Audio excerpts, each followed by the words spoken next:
પછી સરસ મજાનો સુશોભિત મંડપ બંધાવ્યો. મંડપની મધ્યે કનકનો હિંડોળો ભુજથી આવ્યો તો ઈ ફિટ કરેલો જ. શ્રીજી મહારાજને એમાં બેસાડી, પ્રબોધનીનો દિવસ છે આજે, એકાદશીનો બધાને વ્રત છે. મહારાજની પૂજા કરી, ભક્તજનો બધા સંતોની પણ પૂજા કરેલી છે. મહારાજ સંતોની સાથે હે કીર્તન ભક્તિ કરાવેલી છે.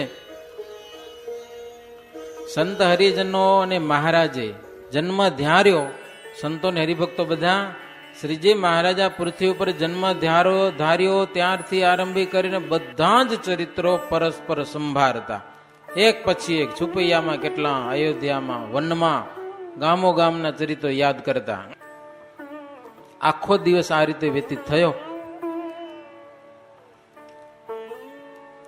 મોટો ઉત્સવ જાણી અને રાત્રે વિવિધ દીવાઓથી મંડપ પણ શણગાર્યો હતો. મંડપમાં વ્યવસ્થિત રીતે હરિભક્તો બધા, સંતો, પાર્ષદો, બાઈ ભાઈ બધા વ્યવસ્થિત બેસી ગયા. સાંજનો સમય શ્રીજી મહારાજ પ્રબોધની એકાદશીનો જે પૂજા વિધિ એ સભામાં વંચાવ્યો. પ્રાગજી પુરાણી બધો વાંચ્યો. પછી મહારાજ ધર્મદેવની જન્મ કથા એ પણ વંચાવી. હરિભક્તો કે મહારાજ હજી એક વાત વાંચવાની રહી જાય છે. મહારાજ કે શું? તમને રામાનંદ સ્વામી દીક્ષા આપી અને ગાદી અભિષેક કર્યો ને એ કથા આજે અમને સાંભળવી છે, સંભળાવો. એ કથા મહારાજે વંચાવી. હો, મહારાજને ગાદીએ બેસાડ્યા, સ્વામી દીક્ષા આપી, એ બધી કથા કરી રાત્રે. એવી બધી કથા કરતા કરતા તો આખી રાત નીકળી ગયો, અંજવાળું થઈ ગયું, અરુણોદય થયો. એટલે બધા સ્નાન કરવા માટે ગયા છે. પાછા સારણ ગંગામાં સ્નાન કર્યું છે. 4 દિવસ હરિભક્તોને ખૂબ આનંદ પમાડ્યા. એમ કરતા દેવ દિવાળી આવી છે, તે દિવસે પણ મહારાજ ભારે ઉત્સવ કરેલો છે. રાજાએ પણ શ્રીહરિની પૂજા કરેલી છે. કુટુંબીઓએ પણ પૂજા કરી, પ્રાર્થના કરી, મહારાજ બીજી સંપત્તિ અમારા ઘરમાં રહે કે ન રહે, પણ આ સત્સંગનો યોગ સદાયને માટે રહે એવી કૃપા કરજો. બીજી સંપત્તિ આજે છે અને કાલે ન પણ હોય, પણ આ સત્સંગ રૂપી જે સંપત્તિ છે ને એનો વિયોગ ક્યારે ન થાય એવી અમારા ઉપર કૃપા કરજો. ભક્તિ, ધર્મ, વૈરાગ્ય, જ્ઞાન, તીર્થ, વ્રત, સંત આ બધું સત્સંગમાં છે, બીજે ક્યાંય નથી. પછી સંતની અને રાજાઓની પણ પૂજા કરી. શ્રીહરિ પાસે મુક્તાનંદ સ્વામી, બ્રહ્માનંદ સ્વામી, આનંદ મુનિ, વ્યાપકાનંદ સ્વામી, સ્વરૂપાનંદ સ્વામી વગેરે મોટા મોટા મુનિઓ હતા. તેમણે રામ, લક્ષ્મણ, સીતા, શ્રી કૃષ્ણ, બાલમુકુંદ વગેરે મૂર્તિઓ મહારાજ બધાને પૂજવા આપ્યા, મોટા મોટા સંતોને. અને કીધું ઝાલાવાડમાં મોટા મોટા ગામોમાં તમે ફરો. મહારાજે આજ્ઞા આપી ફરવાની.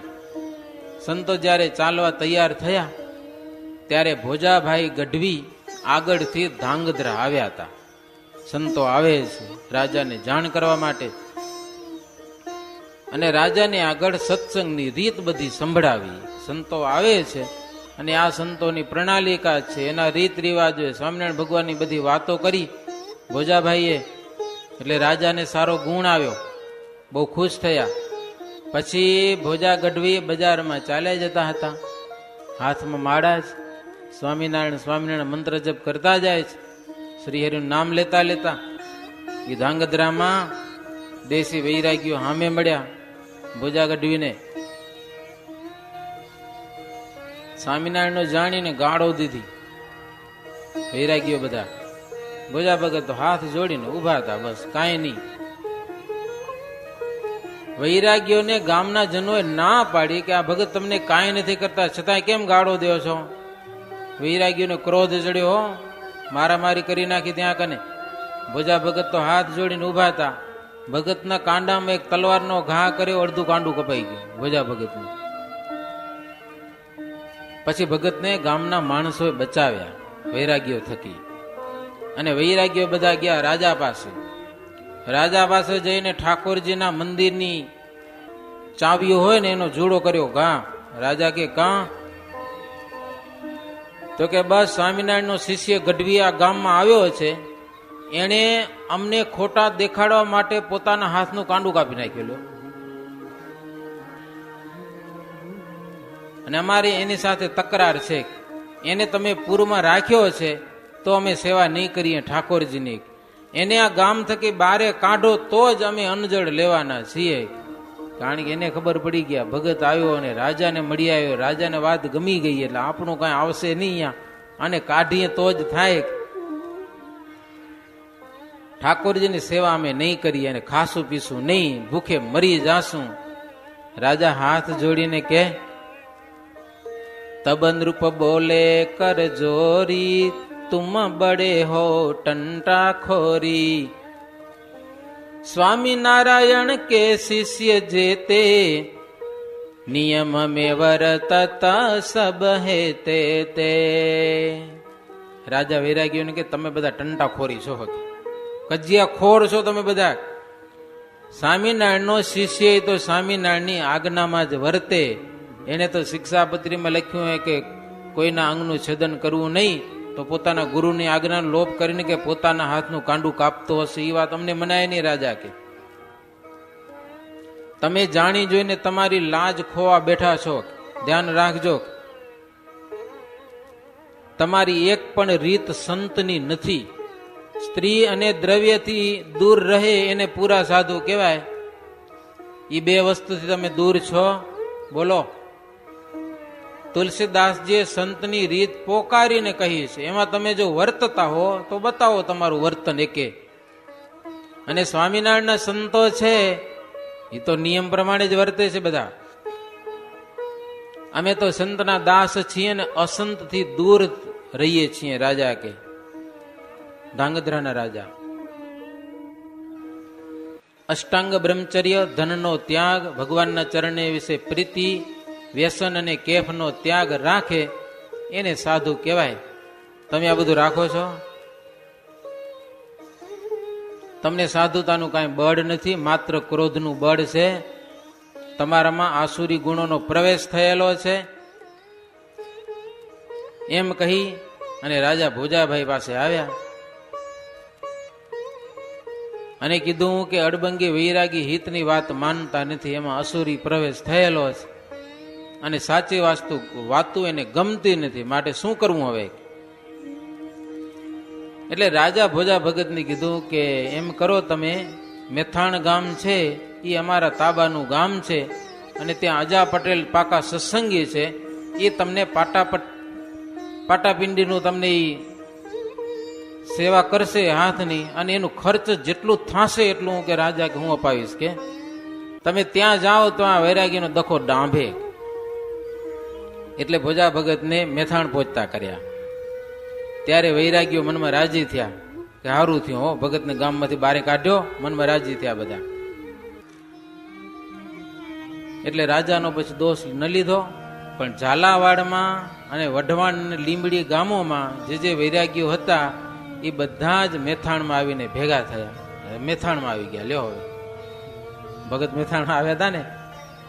અને ધાંગધ્રાનો ગોપાળદાસ વૈરાગી મુખ્ય આ બધા તોફાનમાં. અને એને તો એક પણ લીધું હતું કે સ્વામિનારાયણનો સત્સંગ છે એને મૂળમાંથી ઉખેડી નાખવો છે, ગમે તેમ થાય. આ સંપ્રદાય ન જોઈએ કે આપણે. લીંબડી અને વઢવાણમાં તો રાણીઓનું રાજ હતું. રાજકાજમાં બહુ હોશિયાર હતી રાણીઓ બધી. રાજરીતિ રાણીઓ જાણતી, પણ રાજાઓ જાણતા નહીં. ઠાકોર તો માત્ર નામ માત્ર લખ્યું છે, ઢગા કાંઈ નહીં. રાણીઓ બધું રાજ હલાવે, એનું જ બધું કર્યું થાય. ઓલા તો બસ બેઠા હોય, ઓલા લાંબા લાંબા હોકા ભે પડ્યા આખો દી. હવે રાણીઓને વૈરાગીઓ વશ કરી હતી, એટલે વૈરાગીઓનું ગુજરાન બરાબર ચાલતું હતું. હવે રાણીઓ એ સાચા સંતની રીત તો જાણે નહીં, એને શું ખબર બધી આવી બધી. અને વૈરાગીઓ બધા મીરાબાઈના દ્રષ્ટાંતો આપી હવારે કથા આવી હતી કે સાધુની સેવાનો મહિમા ખૂબ બતાવેલો. અને નારીને તો રત્નની ખાણ કહે, અને ઉદર અને શિષ્ણની તૃપ્તિને માટે તૃપ્તિને સંસાર તરવાનું નાવ કહેતા. અને એવી વાતો આ બધી નારીઓને અમૃત જેવી મીઠી લાગતી. એટલે તન મન ધન બધું વૈરાગ્યોને આપી દેતી બધી રાણીઓ બધી. આવું બધું ચાલતું હતું એ દેશમાં. એવો ગમે તેમ વર્તે વૈરાગ્યો, એનો કોઈ અભાવ લે નહીં. અને અસાધુને એવી કળા પણ બહુ આવડે પાછી હો. અસાધુ હોય ને બહુ કડા આવે, તમને એનો અભાવ ના આવે અને તમે એની ગમે એવી સેવા કરો અને મંડી જાઓ કરવા, તમે એને કડા જેવી આવડે છે, અભાવ ના આવે. અને મારે ગમે તેમ કરે તો અભાવ ના આવે. લો ઈ એક છે પાછું, હો, ગમે તેવું વર્તે ને અભાવ ના આવે. શિષ્યોને વશ કર્યા હોય ને, અને સાચા સંતનો પાછો અભાવ આવે એનો સંગ થાય એટલે આમથા મંડ્યા પડ્યા છે એમ, એવી વાતો કરે. જેના સુકૃત શુભ હોય, સારા હોય, એને આ અસંતની વાતોની કાંઈ ખબર પડે. ઉપરથી ભલે અમૃત જેવા મીઠા મીઠા દેખાતા હોય, પણ એના વચન હડાહડ ઝેર જેવા છે. ક્યારે ખબર પડે? જેને શુભ ભાગ્ય ઉદય થયા હોય એને ખબર પડે, બીજાને કાંઈ ખબર પડે નહીં આ વાતમાં. ભોજાભાઈ મેથાણમાં રહ્યા છે એમ જાણી અને ઝાલાવાડના વૈરાગ્યો બધા ઈર્ષા દ્વેષથી બધા ભેગા થયા ત્યાં કને, અને બધા વિચાર કર્યો કે ભોજા ભગતને ઝાલાવાડના કોઈ ગામમાં આપણે ટકવા દેવો નહીં. એમ કરીને બધા મેથાણ આવ્યા હતા. પછી બધા ભેગા થયા, ઉપવાસમાં ઉતર્યા. 3 ઉપવાસ તો થઈ ગયા બધા વૈરાગ્યોના. ગામ લોકોને થયું કે ભોજા ભગતને ગામ બહાર કાઢો, નહીતર આ સાધુ બધા મરશે. અને વૈરાગ્યો કે ભોજા ભગતને કાઢો તો જ અમે અંજળ લેવાના છીએ, નહીતર મરી જાશું અમને એમ, પણ ખાસું પીશું નહીં. વૈરાગ્યોનું જોર વધારે ગામડાઓમાં, માણસો બધા એના પક્ષમાં થઈ ગયા. અજા પટેલ હાજર નતા, નહીતર બધું હરખું કરે. એ વળી કામકાજે ધાંગધ્રા ગયેલા, અને અજા પટેલના ભાઈ હતા, અને એને એટલો બધો સત્સંગમાં ભાવ નહીં પાછો. એના ભાઈ છે કાકાભાઈ, એ સત્સંગી નહોતા. ભોજા ભગતને અહીંથી કાઢો, નહીતર વૈરાગી ઉપવાસ કરીને મરી જશે. તો રાજા અજા પટેલ અને સત્સંગીઓને દંડ દેશે.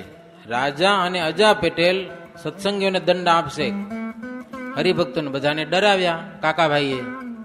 સત્સંગી નહોતા, વિચાર કરવા લાગ્યા કે હવે શું કરવું. ઉપાધિ થઈ પડી ભારે. કુસંગી નરનારીઓ હતા એ બધા વૈરાગ્યોનો પક્ષ લઈને બોલવા લાગ્યા. ભોજા ભગતે વિચાર કર્યો કે આ ગામમાં ટંડા થાય, ઝઘડા થાય, આપણે રહીને શું કરવું. કે લો અહીંયા થોડી વાતમાં ટંટો થાય, ટંટાથી દૂર રહેવું એવી શ્રીજી મહારાજની આજ્ઞા છે, દખામાં ભળવું નહીં. એટલે ભોજા ભગત તો ગામ છોડી અને બાજુમાં ચરાડી નામનું ગામ ત્યાં હાલા ગયા. પાટાપિંડી બધા પૂજા પેટેલ કરતા, અડધું અડધું મટ્યું હશે હજી. ભોજા ભગત બીજે ગામ હાલ્યા ગયા અને વૈરાગ્યો રાજી થયા. હો, અને એવા રાજી થયા, માલપુઆની રસોઈ બનાવી. લ્યો, જીત્યા. સમજા? આપણે જીત્યા. દૂધ પાક ને માલપુઆ ને રસોઈ બનાવી, રસોઈ તૈયાર થઈ, જમવાની પંગત થઈ, ત્યાં તો પૂંજાભાઈ આવી ગયા. આ બધું શું છે? પૂંજા પટેલ આવી ગયા ના અજા પટેલ. અજા પટેલ આવ્યા ને ભોજા ભગત ને કઢાવીને આ વૈરાગ્યો માલપુઆ ને રસોઈ જમવા માટે તૈયાર થયેલા છે સાંભળ્યું એટલે તરત પંગતમાં પહોંચી આવ્યા અજા પટેલ.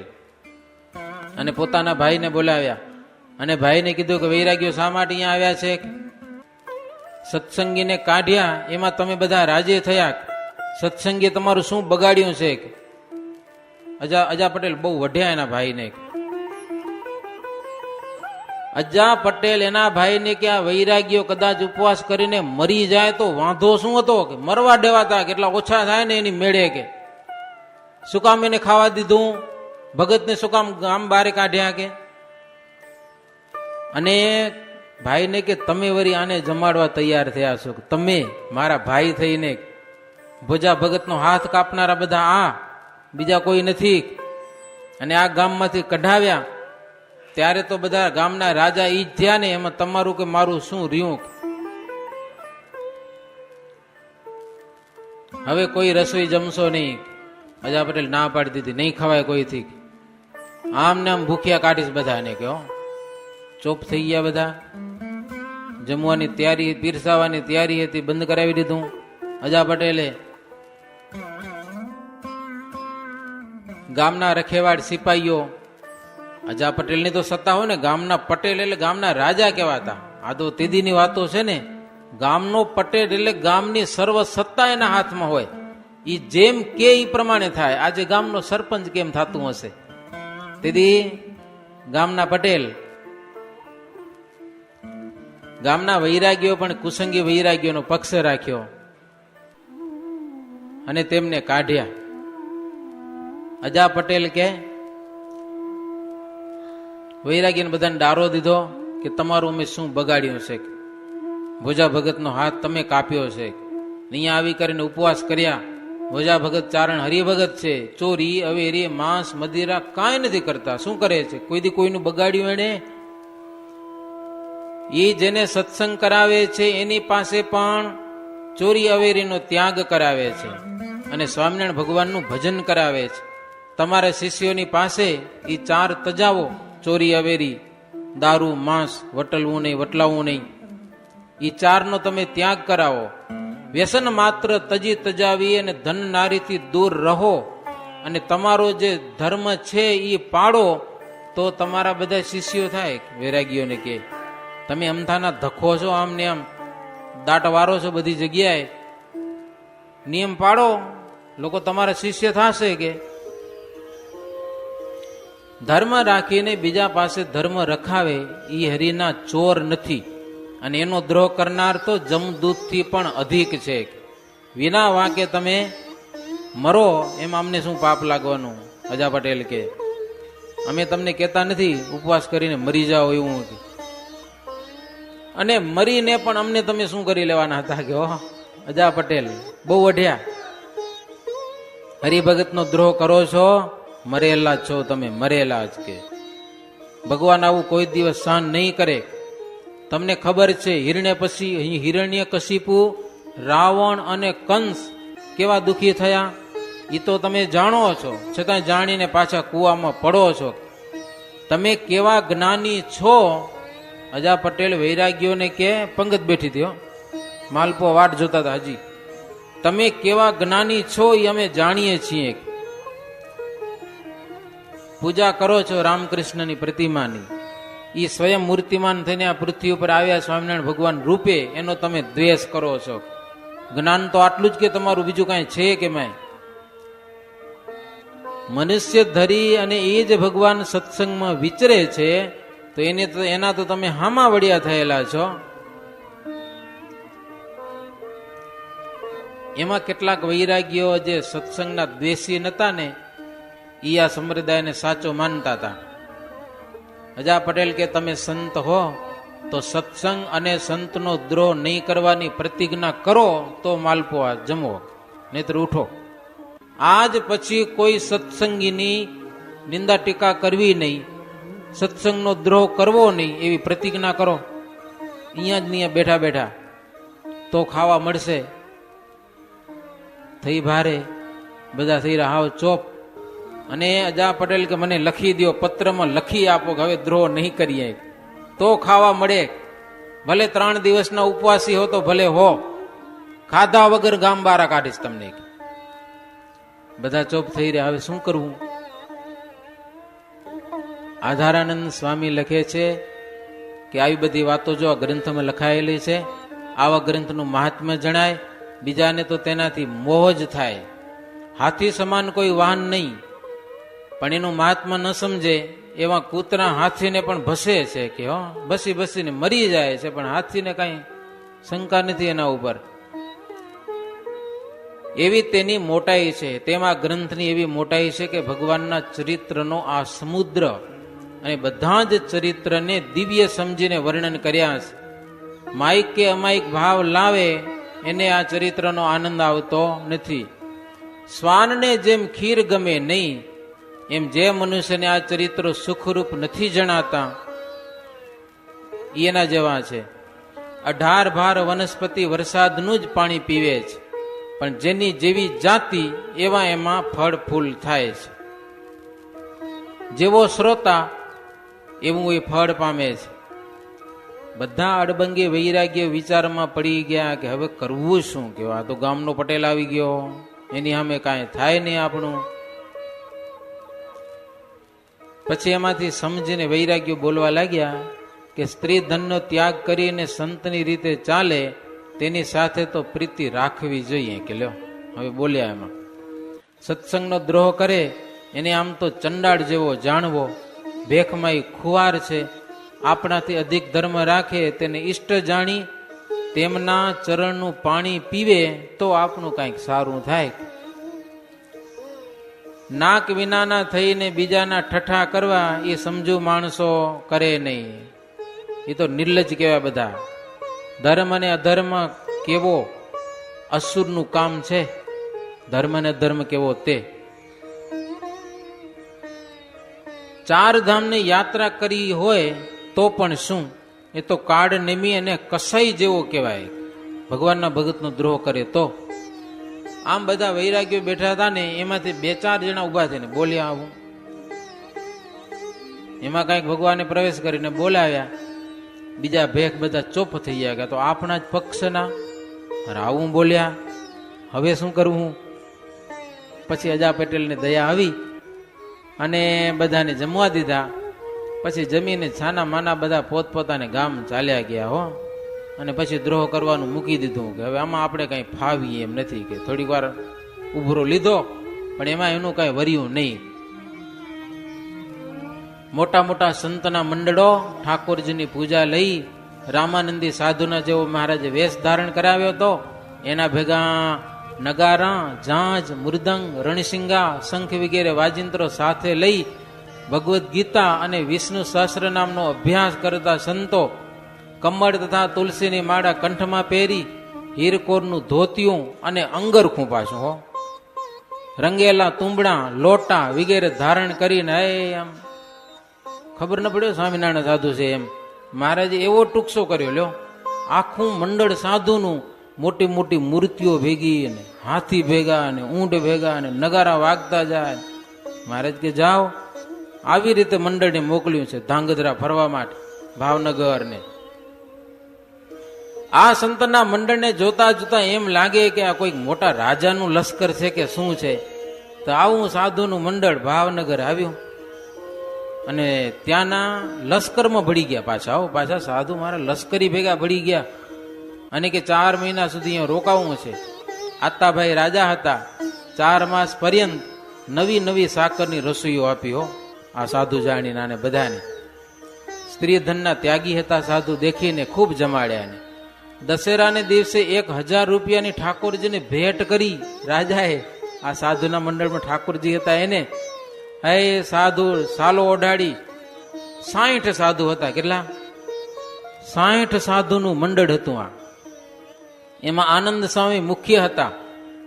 દરેક સંતને રંગેલી કાંબડીઓ ઓઢાડી, બીજા વસ્ત્ર પણ જેવા જોઈએ એવા પૂછીને આપ્યા. ઠાકોરજીને ભેટ કરેલા રૂપિયા સંતોએ બ્રાહ્મણોને વેચી દીધા કે આપણાથી રખાય નહીં. પછી માગસર મહિનામાં મોટા મોટા સંતો ધાંગધ્રા આવીને રહ્યા. એમાં આનંદ સ્વામી મુખ્ય હતા.